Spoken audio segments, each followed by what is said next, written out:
তুমি তুমি ঠিক আছো তো? আমার মনে হচ্ছে ওর শরীর খুব একটা ভালো নেই। মূর্তিটা ওর হাতে রয়েছে, যদি ওটা পড়ে গিয়ে ভেঙে যায় তাহলে অমঙ্গল হয়ে যাবে। আবির, আমার মনে হয় বিধিকে তোমার কোলে তুলে নেওয়া উচিত।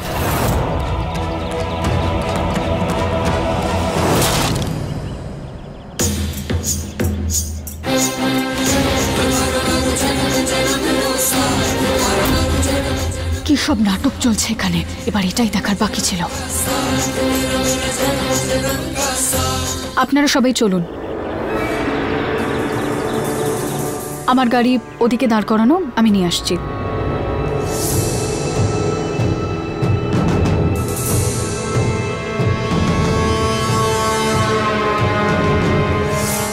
দিদি, এ তুমি কি করলে? এত ভালো সুযোগটা নষ্ট করলে। ওই ভানুমতি আর আদিনাথকে মেরে তুমি তোমার প্রতিশোধ নিতে পারতে। কেন ডাকলে ওদেরকে তুমি? অনেক বড় ভুল করতে যাচ্ছিলাম আমি। ওদেরকে যদি শেষ করে দিতাম তাহলে সব গন্ডগোল হয়ে যেত। ওদের এই ভালোবাসা আমায় বহু যুগ কষ্ট দিয়েছে। এত সহজে কোনোভাবেই আমি ওদের মেরে ফেলতে চাই না। ভানুমতি এই জন্মে এমনিতেই ছটফট করছে, আর আদিনাথকে ধীরে ধীরে কষ্ট দিয়ে মারবো আমি। ত্রিশলার জন্ম শগুনার মৃত্যুর প্রতিশোধ নেবার জন্য হয়েছে। এত ছোট হতে পারে না আমার প্রতিশোধ। ওদের মৃত্যু সবাই জীবন ভর মনে রাখবে। সারা শহর কেঁপে উঠবে ওদের মৃত্যুর ভয়ে। আমি আবিরের থেকে শুধু ওর শ্বাসই নয়, ওর সবকিছু কেড়ে নেব।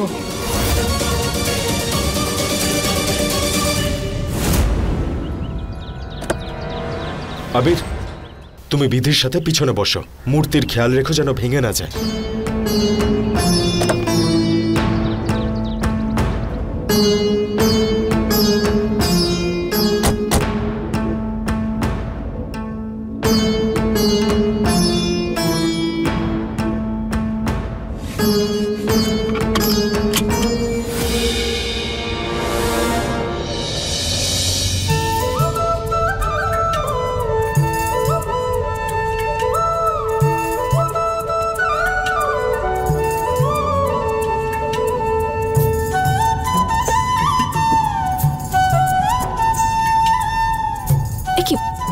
কি করছেন কি আপনি?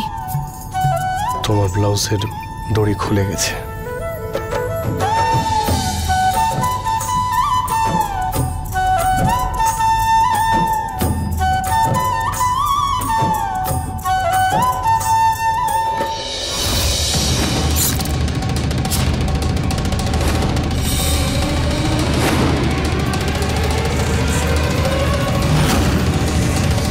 আমি আবিরের থেকে ওর বাড়ি, ওর পরিবার, ওর প্রতিপত্তি, ওর সম্পত্তি সবকিছু কেড়ে নেব।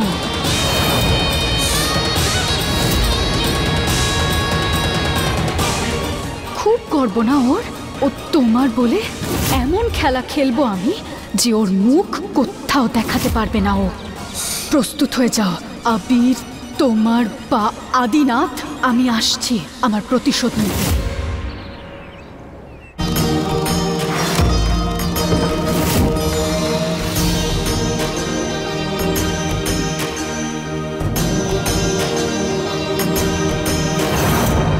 আমার সম্পূর্ণ বিশ্বাস ছিল যে আমাদের বিধি বৌমা আর আবির বাবাই আমাদের এই পরিবারকে অভিশাপ থেকে মুক্তি দিতে পারে।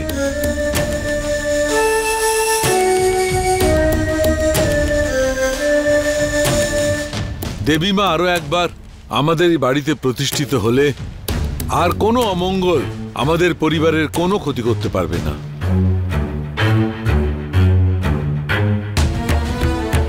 আবির, দিদি বৌমা, আমার পাশে এসো।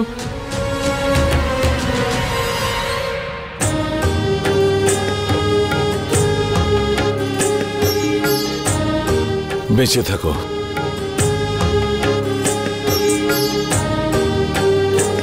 তোমরা দুজন সত্যিকারের ভালোবাসার জোর দেখিয়েছ। দেবী মাতা বহু বছর পর ফিরলেন। ওনার স্থাপনায় কোনো যেন খামতি না থাকে। খুব ধুমধাম করে পুজো করতে হবে। বাহ, খুব সুন্দর মূর্তি।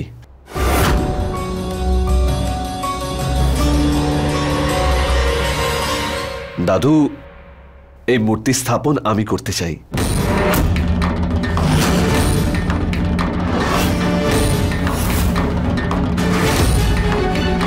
জন্ম থেকে আমিও তো তোমার না? বড় দাদা মূর্তি এনেছে, আর ছোট ভাইকে অন্তত মূর্তি স্থাপন করে একটু পুণ্য তো করতে দাও। হ্যাঁ হ্যাঁ নিশান, কেন নয়?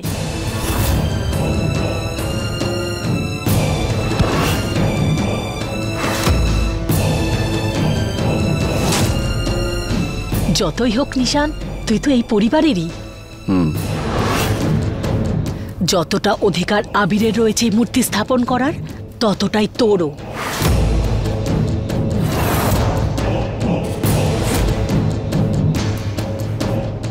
কথাটা জন্মের নয়, কর্মের শুনে না বৌমা।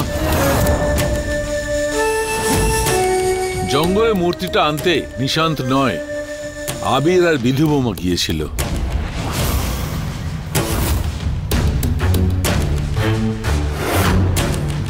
দেবী মাতাকে আবার এই বাড়িতে আবির আর বিধি বৌমাই এনেছে।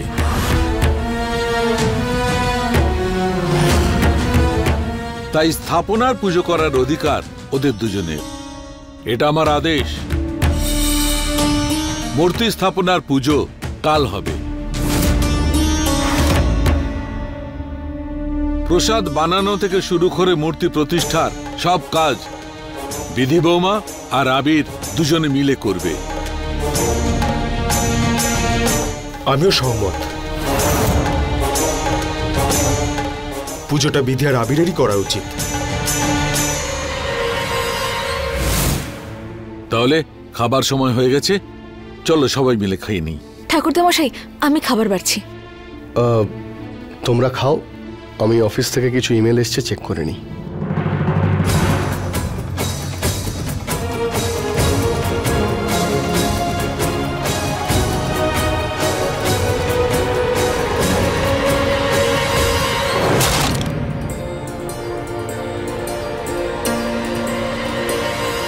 মা, কি হচ্ছে এসব? জীবনের বাজি অন্য কেউ লাগাবে আর প্রশংসা আরেকজন পাবে। তোমরা সবাই বোধহয় ভুলে যাচ্ছ যে আমি বাঁচিয়েছি আবিরকে। আমি ওখানে সময় মতো না পৌঁছলে যা খুশি হয়ে যেতে পারত। আর এখানে বিধি, ও সবার প্রশংসা করছে কেন? মেম সাহেব, আমার কোনো শখ নেই প্রশংসা করানোর। আর এই বাঘ মা জগদম্বার ভক্তদের কখনোই মারত না। ও তো ওনার বাহন। হয়তো আমাদের সাবধান করতে এসেছিল যে কাছে একটা ধূর্ত শিয়াল রয়েছে, আর ঠিক সেই সময় আপনি চলে আসলেন।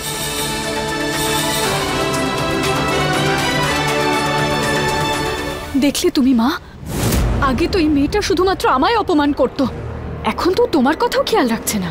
বাবার পছন্দের বৌমা ও, সেই জন্য ওর এত বার বেড়েছে। কিন্তু ও কি ভেবেছে আমার ছেলের পাশে বসে পুজো করবে আর আমি চুপচাপ সব সহ্য করব? ওই বোকা মেয়েটাকে মূর্তি স্থাপনের পুজো আমি কিছুতেই করতে দেব না।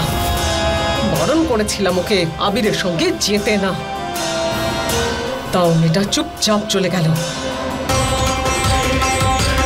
যদি খেলাটা বেঁধে এইভাবেই খেলতে চায়, তাহলে আমিও এই খেলায় আমার চাল ঠিক মতোই দেব। আজ পর্যন্ত এই মেয়েটা আমার মিথ্যে নাটকগুলো দেখেছে, আজকের পরে আমার আসল রাগ দেখবে।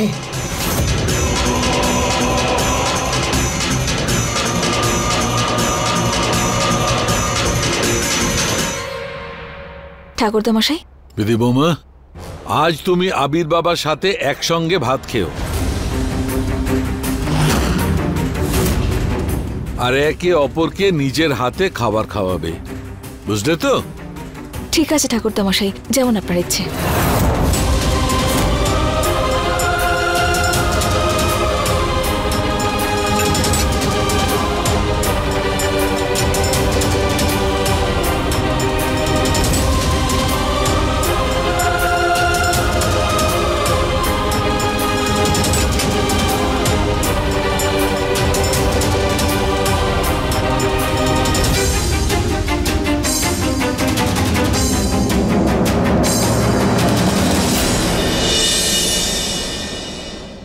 সাহেব বাবু,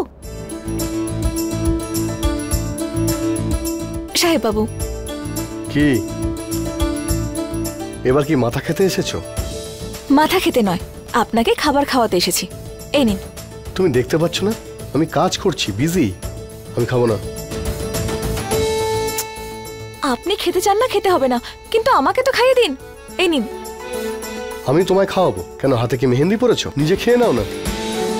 মেহেন্দি লাগানো নেই, কিন্তু ঠাকুরদা মশাইয়ের আদেশের হাত করা পরানো আছে আমার হাতে। ঠাকুরদা মশাইয়ের হুকুম, যতক্ষণ মায়ের মূর্তি স্থাপন না করা হচ্ছে আপনাকে আর আমাকে একই থালায় খেতে হবে আর একে অপরকে খাওয়াতে হবে। একটা নাটক শেষ হতে না হতে তুমি কি আরেকটা নাটক তৈরি করে রাখো নাকি? নাটক? কি নাটক করেছি? এটা তো নিয়ম। আর এমনিতেও যখন ঠাকুরদা মশাইয়ের কথা আসে তখন আমি অন্য কারোর কথা শুনি না। কেন? গায়ের জন্য কি? আর তোমার সাহস আছে আমাকে বাধ্য করার? সাহস? সাহসের কথা আপনি নয় নাই বললেন। যখন একটা মেয়ে আপনার গাড়ির ডিকিতে লুকিয়ে যেতে পারে তখন ভাবুন সে আর কি কি করতে পারে। এবার মুখ খুলুন আর খান। এই নিন। আরে খাবো না তো বলছি। একটুখানি খান। আমি খাবো না। আবির আর বিধি বৌমা কোথায় গেল?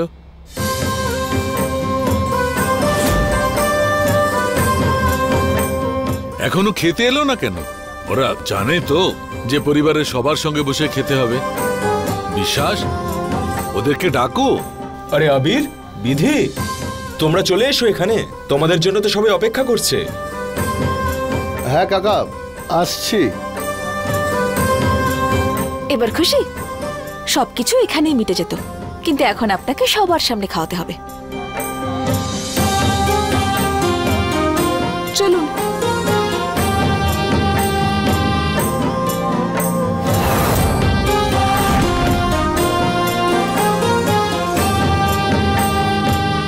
আবির, কোথায় ছিলে তুমি? হ্যাঁ ওই দাদু, অফিসের কিছু কাজ ছিল। আবির, কাজ মানুষ খাবার জন্য করে, আর পরিবারের সঙ্গে বসে যে খাবার খাওয়া হয় সেটা অমৃত হয়ে যায়। নাও খাও, একে অপরকে খাবার খাওয়াও। দিদি বৌমা, আবিরের হাতে পেট ভরে খাবার খেও, না খেয়ে থেকো না। এরকম সুযোগ বারবার পাওয়া যায় না। হ্যাঁ ঠাকুরদা মশাই, এবার কি করবেন আপনি? শুধু আমার সামনেই আপনি সিংহের মতো গর্জন করেন, ঠাকুরদা মশাইয়ের সামনে তো ভিজে বেড়াল হয়ে যান। এই নিন, খাওয়ান আমাকে।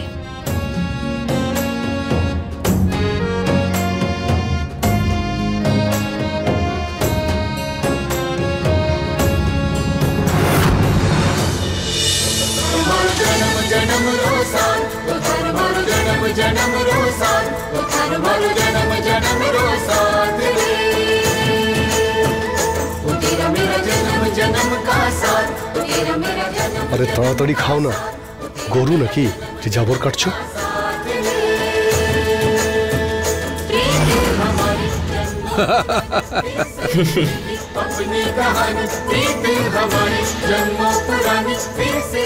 বত্রিশ পাটি দাঁত আমার, 32 পাট তো চিবাবই, তাই না? গলা তো দিয়েছে ভগবান তোমাকে, তাহলে খাও। গরুর মতো করছে।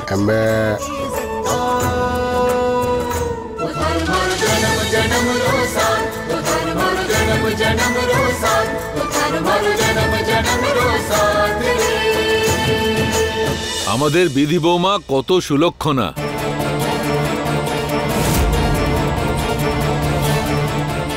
বাড়িতে পা রাখতেই অনেক বছরের পড়ে থাকা অভিশাপ দূর হয়ে গেল।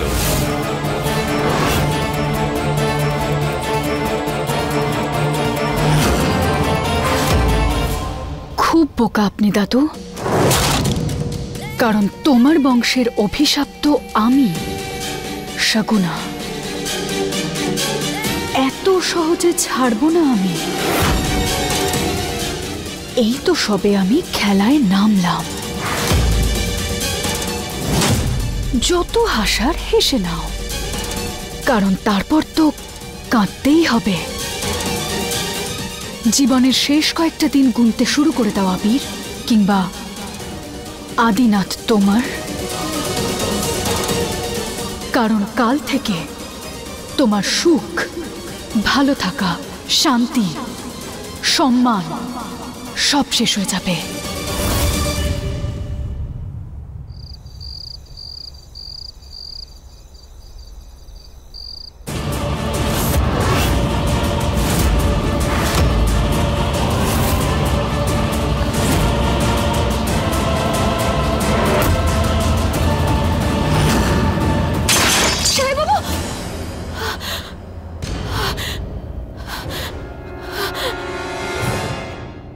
মা জগদম্বা, এই কেমন স্বপ্ন ছিল?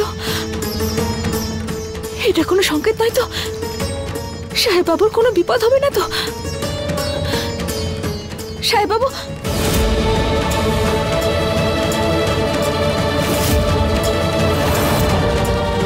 সাহেব বাবু, সাহেব বাবু,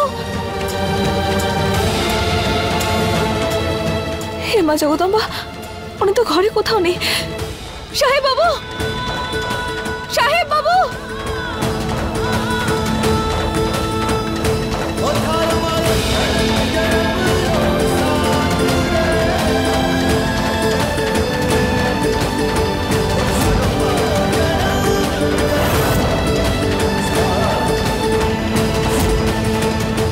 সাহেব বাবু।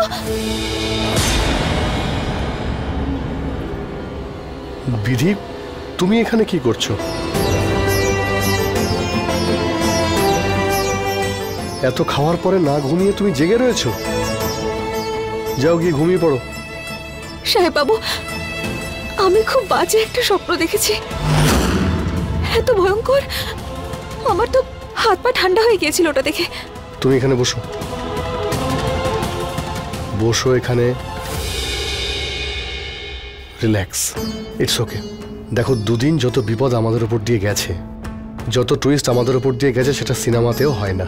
এত কিছু হয়ে গেছে, আর সেই সব ক্লান্তির কারণে খারাপ স্বপ্ন চলে আসে। যাও গিয়ে জল খেয়ে ঘুমিয়ে পড়ো।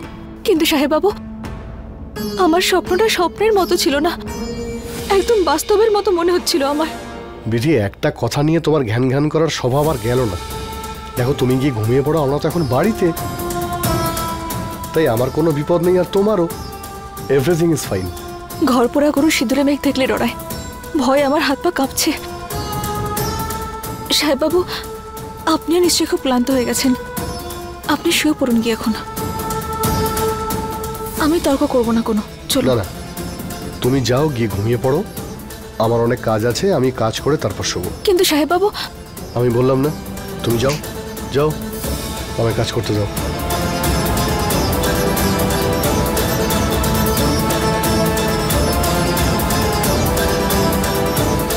হে মা জগদম্বা, আমার মনে এত গু ডাকছে কেন? সাহেব বাবুকে রক্ষা করো তুমি মা।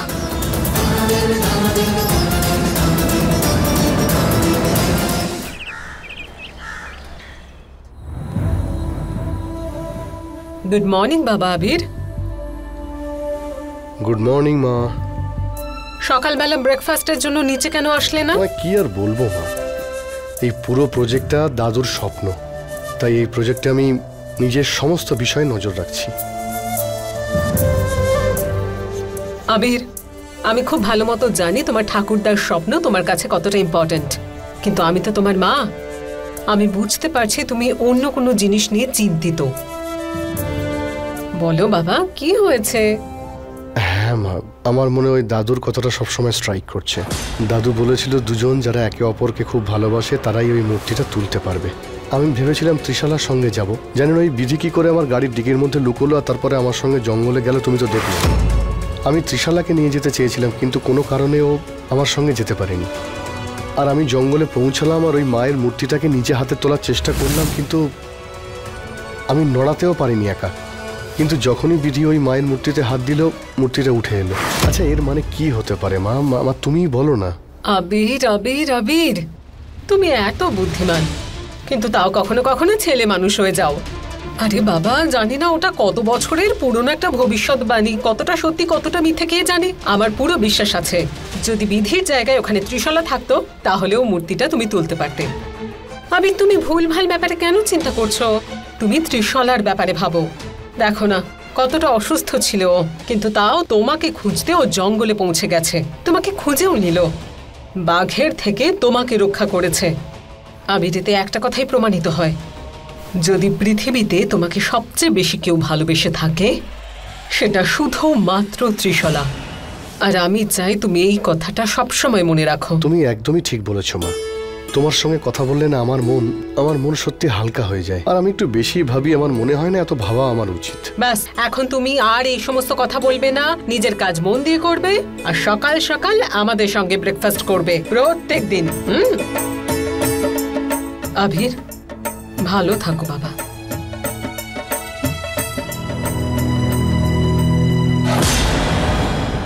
বিধি মেটা যে কি কে জানে।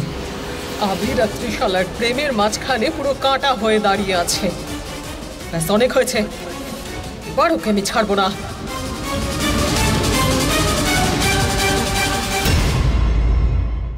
अपने पसंदीदा शो के फुल एपिसोड देखने के लिए अभी डाउनलोड करें दंगल प्ले ऐप।